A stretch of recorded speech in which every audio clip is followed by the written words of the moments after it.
രാജ്യസ്നേഹികളായ എല്ലാ ഭാരതീയരെയും ഏറെ വേദനിപ്പിച്ച ഒരു ഭീകരാക്രമണമാണ് ഇന്നലെ കശ്മീരിലുണ്ടായത്. കശ്മീരിലെ അനന്ത്നാഗ് ജില്ലയിലെ പഹൽഗാം എന്ന് പറയുന്ന ഒരു ചെറിയ ടൗണിന് സമീപമുള്ള ബൈസറൻ താഴ്വരയിലാണ് ഭീകരവാദികൾ സാധാരണക്കാരായ വിനോദസഞ്ചാരികൾക്ക് നേരെ തുരുതുരാ നിറയൊഴിച്ചത് കനത്ത ആക്രമണം നടത്തിയത്. ദേശസ്നേഹികളായ ഒരു ഭാരതീയനും മനുഷ്യസ്നേഹികളായ ഒരു മനുഷ്യനും ഈ ദിനം മറക്കില്ല, ഈ ചിത്രം മറക്കില്ല, ഈ സംഭവവും മറക്കില്ല. കശ്മീർ ഏറെക്കാലമായി സമാധാനത്തിൽ തുടർന്നത് നമ്മുടെ രാജ്യത്തിന് എതിരെ നിൽക്കുന്ന രാജ്യവിരുദ്ധരായ ഭീകരവാദികളായ ആളുകൾക്ക്, ആ ഗ്രൂപ്പിന് വലിയ പ്രശ്നമുണ്ടാക്കിയിരുന്നു, വലിയ മാനസിക വിഷമം ഉണ്ടായിരുന്നു. അതിൻ്റെ പ്രതിഫലനമാണ് ഇപ്പോൾ നമ്മൾ കാണുന്ന ഈ ഭീകരാക്രമണം. ഭീകരർ ഇപ്പോഴും പഹൽഗാമിലെ കുന്നിൻ ചെരുവുകളിൽ ഒളിച്ചിരിക്കുന്നുണ്ട് എന്ന വിവരം ലഭിക്കുന്നുണ്ട്. കേന്ദ്ര ആഭ്യന്തരമന്ത്രി അമിത്ഷാ മരിച്ചവർക്ക് അന്തിമോപചാരം അർപ്പിച്ച ശേഷം സംഭവ സ്ഥലത്തെത്തി ഇതിൻ്റെ ഇരകളായവരിൽ നിന്ന് നേരിട്ട് കാര്യങ്ങൾ ചോദിച്ച് മനസ്സിലാക്കുന്നുണ്ട്. പ്രധാനമന്ത്രി നരേന്ദ്രമോദി സൗദി അറേബ്യയിലായിരുന്നു. നിരവധി കരാറുകൾ നമ്മുടെ രാജ്യത്തിന് വേണ്ടി ഒപ്പിടാനും മറ്റ് ചർച്ചകൾക്കുമായി വേണ്ടി പോയതാണ്. പക്ഷെ അദ്ദേഹം ഈ വിവരം അറിഞ്ഞപ്പോൾ തന്നെ തിരിച്ച് പറന്ന് ഇന്ത്യയിലേക്ക് വന്നു. അതാണ് പ്രധാനമന്ത്രി, അതാകണം പ്രധാനമന്ത്രി. പ്രധാനമന്ത്രി നരേന്ദ്രമോദിയുടെ ഈ മിന്നൽ നീക്കങ്ങൾ അത് ഏതൊരു രാജ്യത്തിൻ്റെ തലവനും മാതൃകയാക്കാവുന്നതാണ്, മാതൃകയാക്കേണ്ടതാണ്. സ്വന്തം രാജ്യത്തെ ജനങ്ങൾക്കൊരു പ്രശ്നം വരുമ്പോൾ മറ്റെല്ലാ അന്താരാഷ്ട്ര പരിപാടികളും എല്ലാ കാര്യങ്ങളും മാറ്റിവെച്ചുകൊണ്ട് ഓടി വരുന്ന, അവിടേക്ക് ഓടിയെത്തുന്ന, ആ പ്രശ്നം പരിഹരിക്കാൻ മുന്നിട്ട് നിൽക്കുന്ന, ദേശീയതയ്ക്ക് മുൻതൂക്കം നൽകുന്ന, നമ്മുടെ രാജ്യത്തിന് മുൻതൂക്കം നൽകുന്ന, അല്ലെങ്കിൽ നമ്മുടെ രാജ്യത്തിന് വേണ്ടി സദാസമയവും ഏതു കാര്യത്തിനും മുന്നിട്ടിറങ്ങുന്ന ഒരു പ്രധാനമന്ത്രി, അതാണ് പ്രധാനമന്ത്രി നരേന്ദ്രമോദി എന്ന് ഈ ഒരൊറ്റ സംഭവത്തിൽ വ്യക്തമാവുകയാണ്. ഇങ്ങനെയാകണം ഒരു ഭരണാധികാരി എന്ന് പറയുന്നതിൽ ഒരു തെറ്റുമില്ല. അങ്ങനെ പ്രധാനമന്ത്രി നരേന്ദ്രമോദി എത്തുന്നു, കേന്ദ്ര ആഭ്യന്തരമന്ത്രി അമിത്ഷാ വരുന്നു. തിരക്കിട്ട ചർച്ചകൾ, നീക്കങ്ങൾ, ഒടുവിൽ തിരിച്ചടികൾ കൊടുത്തു തുടങ്ങുകയാണ് ഇന്ത്യൻ ആർമി. ലോകത്തെ ഏറ്റവും വലിയ സൈന്യമാണ്, അല്ലെങ്കിൽ ഏറ്റവും പവർഫുൾ ആയിട്ടുള്ള സൈന്യമാണ് ഇന്ത്യൻ ആർമി എന്ന് വിശ്വസിക്കുന്നയാളാണ് ഞാൻ. അതുകൊണ്ട് തന്നെ പാകിസ്ഥാൻ ഉൾപ്പെടെ ഇതിന് പിന്നിൽ ആരൊക്കെ പ്രവർത്തിച്ചിട്ടുണ്ടോ അവർക്കൊക്കെ അതിശക്തമായ ഭയാനകമായ തിരിച്ചടി കിട്ടുമെന്ന കാര്യത്തിൽ സംശയമില്ല. ഇപ്പോൾ തന്നെ വാർത്തകൾ വരുന്നു, ബലൂചിസ്ഥാനിലടക്കം ഭീകര കേന്ദ്രങ്ങൾക്ക് നേരെ ആക്രമണങ്ങൾ ആരംഭിച്ചിട്ടുണ്ട് എന്ന്. അതുപോലെ തന്നെ പാകിസ്ഥാൻ ഭയന്ന് വിറച്ചു പറയുകയാണ് ഞങ്ങൾക്കിതിൽ പങ്കില്ല എന്ന്. അത് തൊണ്ട തൊടാതെ വിഴുങ്ങാൻ കഴിയുമോ എന്നുള്ളതാണ് ഏറ്റവും പ്രധാനപ്പെട്ട ചോദ്യം. ലഷ്കർ ഇ തോയ്ബ അടക്കമുള്ള പാകിസ്ഥാനിൽ സജീവമായി പ്രവർത്തിക്കുന്ന ഭീകരവാദ സംഘടനകൾ അടക്കം ഇതിൽ ഇൻവോൾവ് ആയിട്ടുണ്ട് എന്നാണ് ദേശീയ മാധ്യമങ്ങളിൽ നിന്ന് വരുന്ന വിവരം. അതുപോലെ തന്നെ മതം ചോദിച്ച്, പേര് ചോദിച്ച് നടത്തിയ ആക്രമണം അത് ഭീകരവാദികളുടെ അടയാളമാണ്. ഇസ്ലാമിക ഭീകരവാദ സംഘടനകൾ പുലർത്തുന്ന ഒരു കൃത്യമായ അജണ്ടയാണിതെന്ന് ദേശീയ മാധ്യമങ്ങൾ റിപ്പോർട്ട് ചെയ്യുന്നുണ്ട്. റിപ്പബ്ലിക് ഉൾപ്പെടെയുള്ള മാധ്യമങ്ങളിൽ ആ പേര് ചോദിച്ച് ആക്രമിക്കുകയും കൊലപ്പെടുത്തുകയും ചെയ്തിട്ടുള്ള രീതി വിശദമായി തന്നെ റിപ്പോർട്ട് ചെയ്യപ്പെടുന്നുണ്ട്. അപ്പോൾ നമ്മുടെ രാജ്യത്തിന് നേരെ ഒരു വലിയ ഭീഷണി വരുന്നു, നമ്മുടെ രാജ്യം ഒരു പ്രശ്നത്തിൽ ഉൾപ്പെട്ടിരിക്കുന്നു.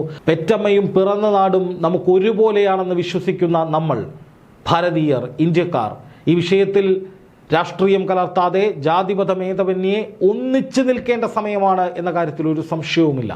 പ്രധാനമന്ത്രി നരേന്ദ്രമോദിയും കേന്ദ്ര ആഭ്യന്തരമന്ത്രി അമിത്ഷായും അടക്കമുള്ള കേന്ദ്ര സർക്കാർ ശക്തമായി തന്നെ തിരിച്ചടിക്കാനുള്ള നീക്കങ്ങളിലാണ്.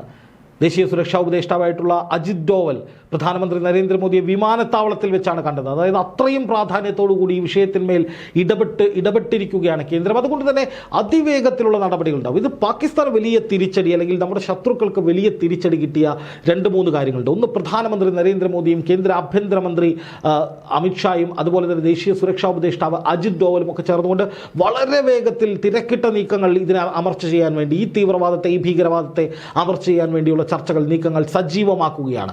എന്ന് മാത്രമല്ല, അതിവേഗത്തിലുള്ള തിരിച്ചടി ഉറപ്പായിരിക്കും. ബലൂചിസ്ഥാൻ അടക്കമുള്ള പല സ്ഥലങ്ങളിലും തീവ്രവാദ കേന്ദ്രങ്ങൾക്ക് നേരെ ആക്രമണങ്ങൾ നടക്കുന്നുവെന്ന ചില റിപ്പോർട്ടുകൾ പുറത്തു വരുന്നുണ്ട്. അതെന്തായാലും ഉണ്ടാകുമെന്ന കാര്യം നമ്മൾ ഉറപ്പിച്ചതാണ്. അതുപോലെ തന്നെ ലോകരാജ്യങ്ങൾ, ഇസ്രായേലും അമേരിക്കയും അടക്കമുള്ള ലോകരാജ്യങ്ങൾ മുഴുവൻ ഇന്ത്യക്ക് വലിയ പിന്തുണയുമായി രംഗത്ത് വരുന്നു. UAE ഉൾപ്പെടെയുള്ള അറബ് രാജ്യങ്ങൾ ഇന്ത്യക്ക് എല്ലാവിധ പിന്തുണയും അർപ്പിക്കുന്നു. ഇന്ത്യ തീവ്രവാദത്തിനെതിരെ, ഭീകരവാദത്തിനെതിരെ നടത്തുന്ന എല്ലാ പോരാട്ടങ്ങൾക്കും സകല പിന്തുണയും ലോകരാജ്യങ്ങൾ ഒന്നൊന്നൊന്നായി അർപ്പിക്കുകയാണ്. നമ്മുടെ പ്രധാനമന്ത്രി നരേന്ദ്രമോദി ലോകരാജ്യങ്ങളുമായി ലോക നേതാക്കളുമായി ഉണ്ടാക്കിയ ഊഷ്മളമായ ബന്ധം അത് ഇവിടെ ഇന്ത്യക്ക് സഹായകരമായി പ്രതിഫലിക്കുന്നു എന്ന കാര്യത്തിൽ ഒരു സംശയവുമില്ല. നമ്മുടെ ഭരണാധികാരികൾ ദേശീയതയിൽ ഊന്നിക്കൊണ്ട് മുന്നോട്ട് പോകുന്നവരായതുകൊണ്ട് തന്നെ നമ്മുടെ ദേശത്തിന് ഒരു മുറിവുണ്ടായിരിക്കുന്നു, നമ്മുടെ രാജ്യത്തിന് ഒരു മുറിവുണ്ടായിരിക്കുന്നു, നമ്മുടെ ഭാരതത്തിന് ഒരു വേദന ഉണ്ടായിരിക്കുന്നു. അതിന് തിരിച്ചടി കൊടുത്തേ പറ്റൂ. അത് കൊടുത്തു തുടങ്ങിയിരിക്കുന്നു. ലോകരാജ്യങ്ങൾ ഇന്ത്യക്കൊപ്പം അണിനിരക്കുന്നു. നിരനിരയായി ലോകശക്തികൾ എന്ന് പറയുന്ന അമേരിക്ക, ഇസ്രായേൽ ഉൾപ്പെടെയുള്ള സകല രാജ്യങ്ങളും ഇന്ത്യക്കൊപ്പം പ്രധാനമന്ത്രി നരേന്ദ്രമോദിക്കൊപ്പം അണിനിരക്കുന്നു എന്ന് പറയുമ്പോൾ തന്നെ നമ്മുടെ പവർ എന്താണ്, നമ്മുടെ ഭരണാധികാരിക്കുള്ള പിന്തുണ എന്താണ്, നമ്മുടെ രാജ്യത്തിന് ഇതിനെ എങ്ങനെ അമർച്ച ചെയ്യാൻ കഴിയുമെന്നതിനെ കുറിച്ചുള്ള ഒരു ചിത്രം നമുക്ക് വ്യക്തമാണ്. ഒരു ഭയവും വേണ്ട, നമ്മുടെ രാജ്യം സുരക്ഷിതമായിരിക്കും. നമ്മുടെ ഭരണകൂടം അതിൻ്റെതായ രീതിയിൽ തന്നെ ഇതിനെ കൈകാര്യം ചെയ്യുന്നുണ്ട്. ലോകരാജ്യങ്ങൾ നമുക്കൊപ്പം നിൽക്കുന്നു. അത് ഭീകരവാദികൾക്കും ശത്രുക്കൾക്കുമുള്ള തിരിച്ചടിയാണ്. ഇത്രയും വലിയ പിന്തുണ ഇന്ത്യക്ക് ആഗോളതലത്തിൽ ലഭിക്കുന്നു. പ്രധാനമന്ത്രി നരേന്ദ്രമോദി പറന്നിറങ്ങുന്നു. അമിത്ഷായും അതുപോലെ തന്നെ ദേശീയ സുരക്ഷാ ഉപദേഷ്ടാവ് അജിത് ഡോവലും ഒക്കെ സത്വരമായ ഇടപെടലുകളിലേക്ക് പോകുന്നു. സൈന്യത്തെ പരിപൂർണമായി വിന്യസിക്കുന്നു. അതുപോലെ തന്നെ കശ്മീരിലെ ജനങ്ങൾ ഭീകരവാദികൾക്കെതിരെ, പാകിസ്ഥാനെതിരെ മുദ്രാവാക്യം വിളിച്ച് രംഗത്തിറങ്ങുകയാണ്. കശ്മീരിലെ ജനങ്ങൾ ഇത്രയും കാലം സമാധാനത്തോടെ മുന്നോട്ട് പോവുകയായിരുന്നു. പ്രധാനമന്ത്രി നരേന്ദ്രമോദിയുടെ നേതൃത്വത്തിൽ കശ്മീരിൽ നടത്തിയ പരിഷ്കാരങ്ങൾ അവിടെ സമാധാനം കൊണ്ടുവന്നു എന്ന് അവിടുത്തെ ജനങ്ങൾ പറഞ്ഞതാണ്. ഇപ്പോഴും ജനങ്ങൾ അവിടുത്തെ വിനോദസഞ്ചാര കേന്ദ്രങ്ങൾ ഉപജീവനമാക്കി ജീവിക്കുന്ന ആളുകളൊക്കെ പറഞ്ഞത് ഈ ഭീകരവാദികൾ ഞങ്ങളുടെ സമാധാനമാണ് തകർത്തത്, ഞങ്ങളുടെ ഉപജീവന മാർഗമാണ് തകർത്തത്, ഞങ്ങളുടെ ഇനിയുള്ള ജീവിതമാണ് അവർ ആശങ്കയിലാക്കുന്നത്. അപ്പോൾ തീർച്ചയായിട്ടും ഇത് നമുക്കുള്ളൊരു വലിയ ഭീഷണിയാണ്, നമ്മുടെ രാജ്യത്തിനേറ്റ വലിയ മുറിവാണ്. ഇതിന് ശക്തമായ തിരിച്ചടി തുടങ്ങിക്കഴിഞ്ഞു. പാകിസ്ഥാൻ നിന്ന് വിറയ്ക്കുകയാണ്. പാകിസ്ഥാൻ്റെ പ്രതിനിധികൾ പറഞ്ഞ് ഞങ്ങൾക്ക് ഇതിനെപ്പറ്റി അറിയുകയില്ല, ഞങ്ങളിതിൽ ഇല്ല എന്നൊക്കെയാണ്. കാരണം പേടി തുടങ്ങിക്കഴിഞ്ഞു. മോദി പറന്നിറങ്ങി. ഇനി ശത്രുക്കളെ സംഹരിക്കുക, അവരെ തകർക്കുക, ഇല്ലാതാക്കുക എന്നത് മാത്രമായിരിക്കും ലക്ഷ്യം, എനിക്ക് ഉറപ്പുണ്ട്. അപ്പം നമ്മുടെ രാജ്യം തിരിച്ചടിക്കുമ്പോൾ അവിടെ രാഷ്ട്രീയം പറയാതെ, മതം പറയാതെ, വർഗീയത പറയാതെ ഈ വിഷയത്തിൽ അടിയുറച്ച് നമ്മുടെ രാജ്യത്തെ ഭരണകൂടത്തിനൊപ്പം നിൽക്കേണ്ടതുണ്ട്. നമ്മളൊന്നാണ്. ഭാരതീയർ ഒറ്റക്കെട്ടായി നമ്മുടെ ശത്രുക്കൾക്കെതിരെ പൊരുതണം. നമ്മളാൽ കഴിയുന്നത് എന്തൊക്കെയാണോ അതൊക്കെ ചെയ്യുക നമ്മുടെ രാജ്യത്തിന് വേണ്ടി എന്നതിനപ്പുറം മറ്റൊന്നുമില്ല. ഇതിന് പിന്നിൽ പ്രവർത്തിച്ചവരെയെല്ലാം തീർക്കുന്ന വിധത്തിൽ, അതിന് സഹായം ചെയ്തവർക്കെല്ലാം ചുട്ട മറുപടി കൊടുക്കുന്ന വിധത്തിൽ കേന്ദ്ര സർക്കാരും പ്രധാനമന്ത്രി നരേന്ദ്രമോദിയും ഒരു സർജിക്കൽ സ്ട്രൈക്ക് കൂടി നടത്തുമെന്ന് തന്നെയാണ് ഞാൻ വിശ്വസിക്കുന്നത്. അങ്ങനെ തന്നെയാകണം. അങ്ങനെ തന്നെ നമ്മുടെ രാജ്യത്തെ എതിർക്കുന്ന, രാജ്യത്തിനുമേൽ വരുന്ന എല്ലാ ഭീഷണികളെയും തകർത്തെറിയണം.